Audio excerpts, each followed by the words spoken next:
Honoured guests, fellow farmers, ladies and gentlemen, 2020 was an emotional roller coaster for farmers. The massive impact that the COVID-19 pandemic has had on the entire world is very alarming, to say the least. Last year, we were forced to cancel our Congress due to this pandemic. Fortunately, this year we were able to have our Congress on a virtual platform, thanks to technology. I am going to try, with the help of our office staff, to do my address in the form of a PowerPoint presentation. A growing agricultural sector depends on a number of factors like good rains, affordable input prices, good commodity prices, demands for our products both locally and internationally, and so on. However, in my opinion, it is not the land that produces the food, but rather the expertise of the farmer, that's you. This expertise is only acquired over years of practicing hardcore agriculture. Those of us who have persisted against all odds are reaping the benefits today, in spite of the risks which remain high. This is why our farmers need our support as an organisation. I believe that agriculture still has a very bright future here in South Africa. So I want to encourage you to remain focused on the things you know best, and that is farm. What this country does, however, need is for the government to change its economic policy, because their current chosen policy is on the wrong road, a road to destruction. One only has to look at the spiralling unemployment numbers, the poor management of the economy during lockdown. The number of businesses, I believe some 25% of small businesses have been forced to close their doors, and so on. What needs to happen? Government must release economic control and enable the private sector to drive the economy, as it is only the private sector that will be able to lift the economy from the dire position it is in onto a new level from which it can be driven on a sustainable economic path. Our stringent labour laws also need to be addressed by having them relaxed to allow people to sell their labour so as to earn some sort of living rather than sitting at home with no work. Interestingly enough, 30 years ago, the only people that did not work were those who chose not to work. Today, we are sitting with between 18 and 20 million people that are unemployed and caught in a poverty trap. Asof die droogte oor die afgelope 7 jaar in ons provinsie nie erg genoeg is nie, moes ons boere in sekere gedeeltes ook met 'n sprinkaanplaag, wat blykbaar die ergste in byna 4 dekades is, akkommodeer en beveg. Die grootste probleem met hierdie spesifieke plaag was dat dit oor 'n lang tyd plaasgevind het. Die eerste plaag het ons so vroeg as September verlede jaar getref en aangehou tot in Mei hierdie jaar, wanneer die koue vir ons gered het. Volgens my kollegas in die Noord-Kaap was hierdie die grootste sprinkaan-uitbreking sedert 1974. Die rede hoekom dit so lank aangehou het, is omdat 3 generasies sprinkane hul lewensiklusse voltooi het. Die hoeveelheid veiding wat die sprinkane weggevreet het oor hierdie lang tydperk was noemenswaardig, wat daartoe bygedra het dat ons boere se winterveidings vernietig was. Ek moet sê dat die regering ook sy kant gebring het met die voorsiening van gifstowwe en algemene finansiële ondersteuning met die betaling van aangestelde sprinkaanamptenare. Hierdie ondersteuning van die staat se kant af was hoogs gewaardeer. Ek wil ook van hierdie geleentheid gebruik maak om namens Agri Ooskaap dankie te sê vir al die onderskeie organisasies en individuele boere wat bygedra het tot die skenkings van finansies en verskeie vragte voer vir ons boere hier in die Ooskaap.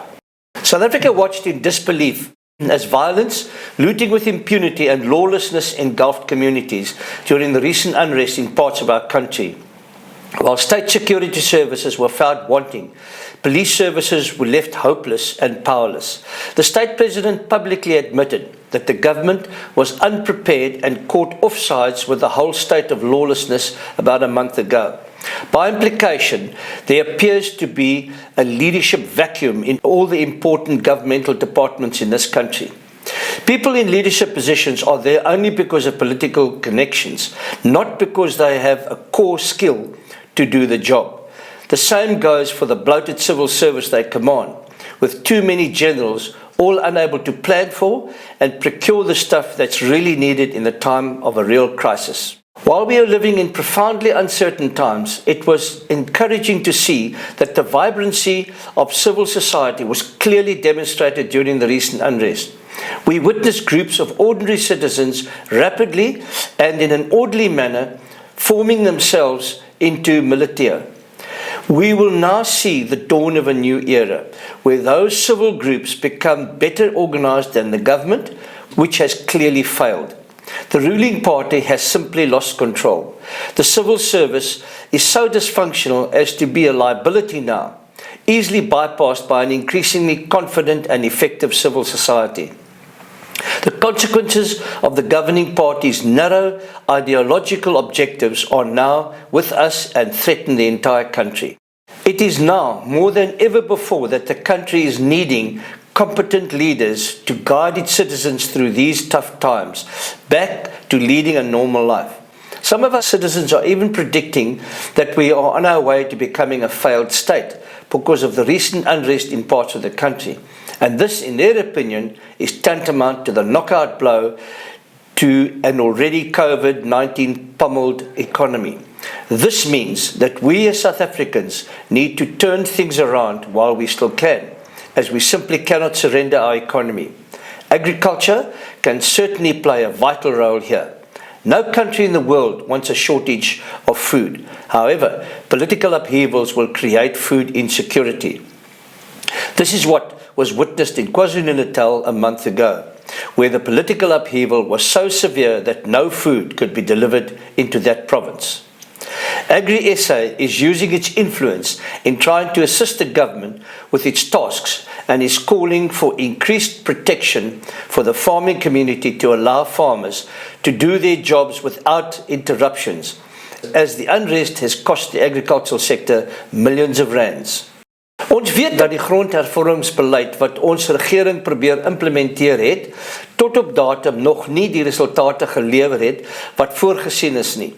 Hierdie patroon kan nie toegelaat word om voort te gaan nie en moet omgekeer word. Ons weet ook dat grondhervorming nie suksesvol sal wees sonder die deelname van kommersiële boere nie. As leiers in landbou moet ons na vore tree en beslissend optree.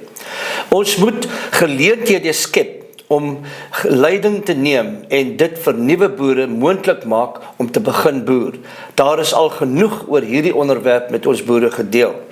I will however reiterate what has been repeatedly said about Agri SA's stance on expropriation without compensation in relation to what is non-negotiable for us as farmers. Firstly, we want to protect private property rights because we believe it is the cornerstone for economic growth and also the best way to create jobs and food security.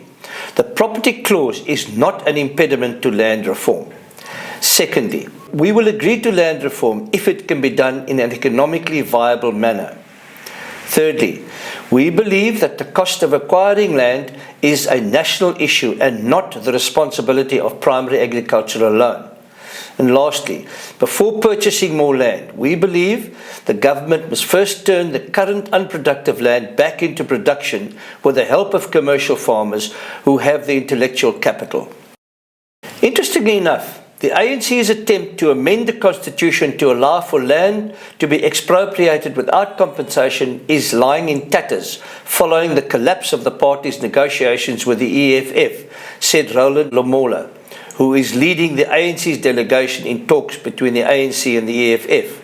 Lamola said on the 1st of August, and I quote, "The ANC will now go it alone, as it will not support the destructive Zimbabwe route entailed in the EFF demand that all land be put under the custodianship of the state before it will support the ANC's constitutional amendment bid," unquote. The probability of any amendments to Section 25 of the Constitution is slowly fading into the oblivion. Agri Eastern Cape is continuously exploring initiatives to assist our farmers with the numerous challenges they are having to face these days. I want to dwell on some of the initiatives, projects and court cases Agri East Cape is involved with or planning to launch. We have been able to convince the Department of Rural Development and Agrarian Reform, referred to as Dr. Dar, to financially assist us with our Karoo placement projects. This project was the brainchild of Stephanie Erasmus, who, as the Agricultural Eastern Cape provincial winner of the Toyota Young Farmer competition a couple of years ago, decided to introduce this project as his contribution towards agriculture. The department has given us the assurance that the tender process has closed and the 4 mobile units that they will be sponsoring will be ready for about 8 students from the University of the Free State and Grootfontein College of Agriculture to start with their training in February 2022. Well done, Stefan. We hope that this project will go from strength to strength, and thank you for your efforts. Unfortunately, the COVID pandemic has delayed any further project engagements within the former homelands. However, we are quite far down the road with formal mentorship contracts from Dr. Dar and the Humansdorp Co-op within these areas. It has been clearly illustrated how state control has shattered our electricity network, seized the railways and bottlenecked the ports. It now wants to turn its hands to leisure and sport. We are therefore working on finding alternatives to the hectic, unreliable electricity supply to our farming communities. As a result, we are focusing on the sourcing for our farmers the best technologies, service providers and financial options available in the province, which will be shared with you during Congress. We have already, as a result of our research, switched our offices here in Port Elizabeth to renewable energy. Agri Eastern Cape has decided to step up with the intention of doing something for our members in relation to their safety. As a consequence, we will be launching 2 very interesting and exciting initiatives to assist our farmers with rural safety and animal traceability later today, and I'm sure you will find this to be very interesting. The roads case needs some explanation. The MEC for roads here in the Eastern Cape has deliberately not complied with the provisions of the court order we obtained during 2020. The maintenance of the rural roads throughout our province remains crucial for our farmers to be able to conduct their farming activities. Therefore, Agri Eastern Cape will not rest until this situation drastically improves. Consequently, we have filed a contempt of court application against the MEC for Transport, Wewize Tikana Gotiwe, and we are currently waiting for the court set-down date. Brent will be elaborating on this very important matter a little later. Agri Eastern Cape will continue to relentlessly hold municipalities here in the Eastern Cape to account for their failures to address problems like stray animals, property rights, collapsing of sewage infrastructure, all of which have a devastating impact on our farming communities. Court dates have already been obtained for numerous of these matters. I want to deal with the Almawashi. You will all be aware that Agri Eastern Cape has been very involved with the assisting of Almawashi South Africa with the exportation of livestock to the Middle East over the past 2 years. To date, approximately 240,000 sheep and goats, together with a large number of cattle, have been exported to the Middle East in 4 boat trips. This has not gone without its problems. For example, you will know that the NSPCA have tried their level best to have the whole process of exporting livestock by sea stopped completely. In the process, they have lost 6 court cases against Almawashi with costs. Unfortunately, the Red Meat Industry Forum, which is known as the RMIF, also became involved, which meant that we as Agri Eastern Cape had to convince them that the exportation process was being conducted within the realms of the OIE, the international standards. As a result of numerous meetings with the RMIF, we were able to successfully convince them to stay out of court. I want to thank specifically the previous Eastern Cape MEC of Dr. Dar, Nomakosazana Meth, for her assistance during this entire process, together with Dr. Vusi Kusani, the Eastern Cape Dr. Dar export vet. On behalf of Agri Eastern Cape, our sincere thanks for all your assistance and support. The significance of Agri Eastern Cape involvement with the livestock exportation process to the Middle East is relevant because of the stabilizing effect it has had on our livestock prices. Furthermore, as commercial livestock farmers, we cannot only be dependent on internal sales for our economic survival. We must keep pushing for the retention of this offshore international market for our products to enable our farmers to grow economically.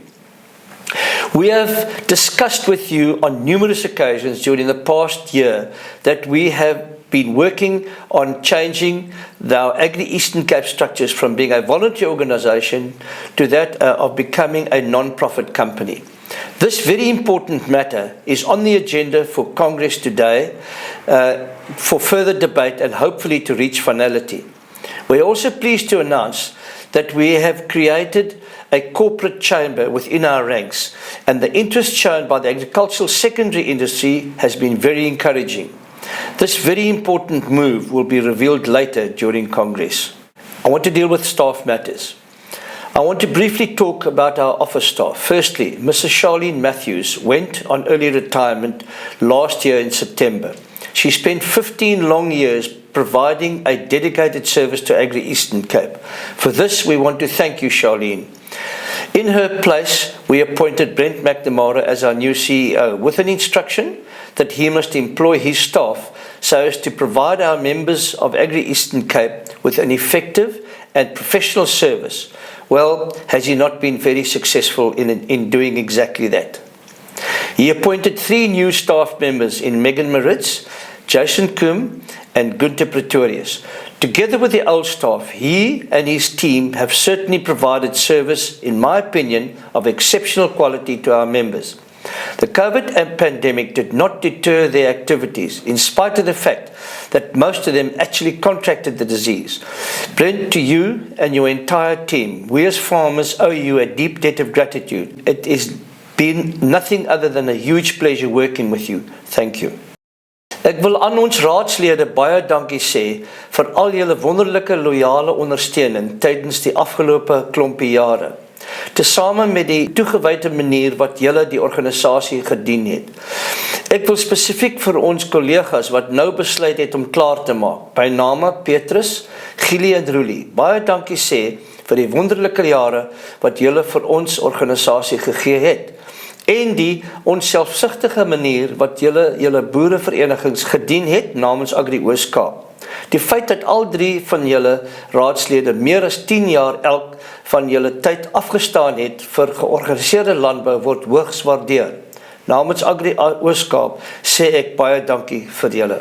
To my Deputy President Peter Clutie. Peter, I want to thank you for the amazing, unwavering support you have afforded me. I do not think a single week went by over the past 2 years that we did not have a chat about Agri Eastern Cape matters. You always gave me your honest opinion, and for this I will be extremely grateful and appreciative. Thank you, Peter, for all the loyal and wonderful support you gave me. To all the new councillors that will be elected to serve our farmers, I want to wish you all the best of luck. As this will be my last address to our members, I bid you all fond farewell and would like to wish you all a happy and prosperous farming.